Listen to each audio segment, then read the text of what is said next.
Dobroveče, gledate N1 dnevnik, ja sam Maja Žeželj. U manje od mesec i po dana u Srbiji 8 dece stradalo u požarima. Sva deca u trenutku nesreće bila bez roditeljskog nadzora. Ovo su i ostale vesti koje su obeležile dan.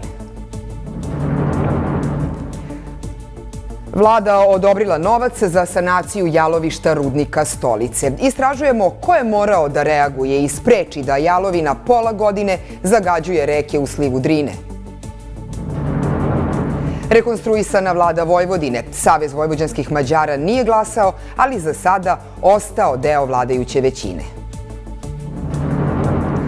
Cene nafte na svetskom tržištu ove godine pale za četvrtinu, ali vi nećete točiti mnogo jeftinije gorivo. Saznajte zašto.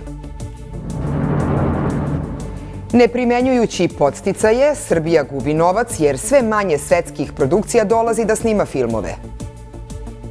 Mi negde sigurno na godišnjem nivou smo gubili 40 miliona evra. U Srbiji sutra sunčano i toplije, najviša dnevna temperatura do 18 stepeni.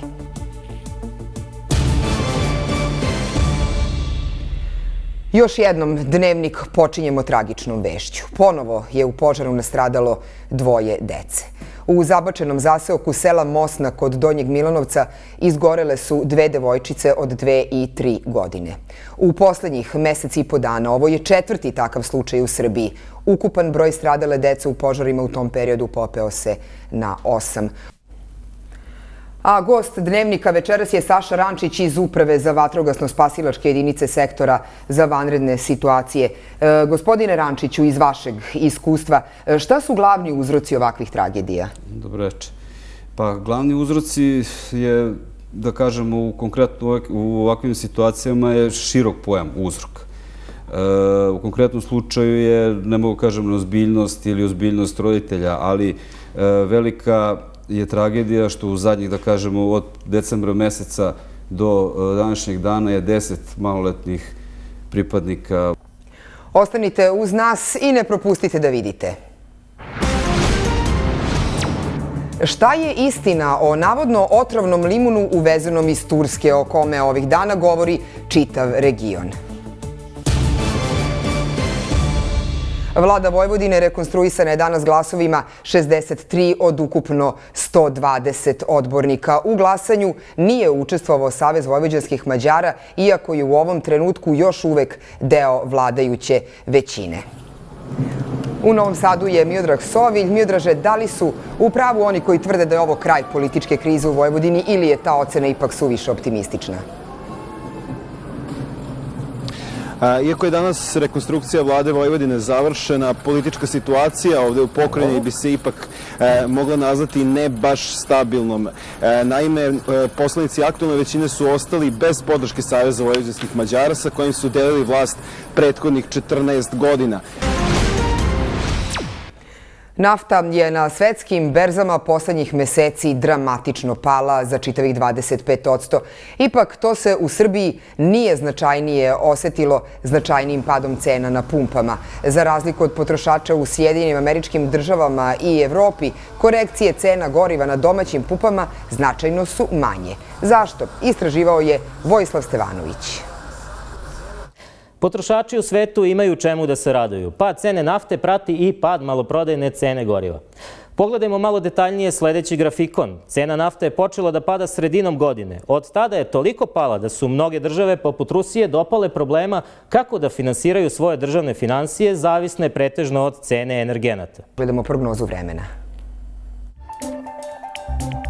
U većem delu zemlje biće vedro, a prema jutru će se u većem delu Srbije ponovo stvarati magla, pogotovo uz velike reke.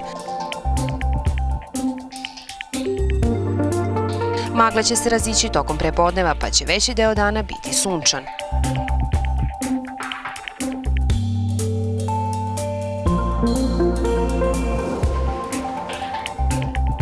Biće vrlo vetrovito uz umeren jugoistočni vetar.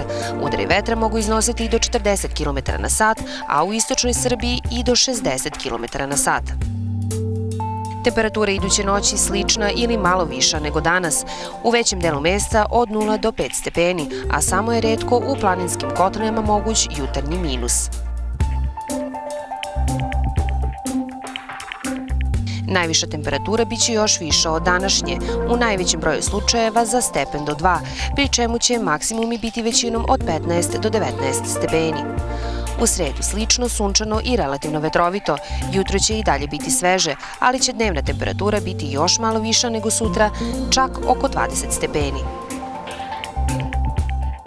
Razdoblje sunčanog i nadprosečno toplog vremena nastavlja se i u drugoj polovini nedelje. Doduše više neće biti vedro, nego će se nad naše područje polako navući oblaci. Ipak zadržat će se suvo vreme. U petak na istoku još uvek neuobičajeno toplo za novembar. Temperatura će u mnogim delovima Srbije vrlo verovatno premašiti 20 stepeni. Ovo je bio Dnevnik. Ostanite sa nama. Gledajte N1.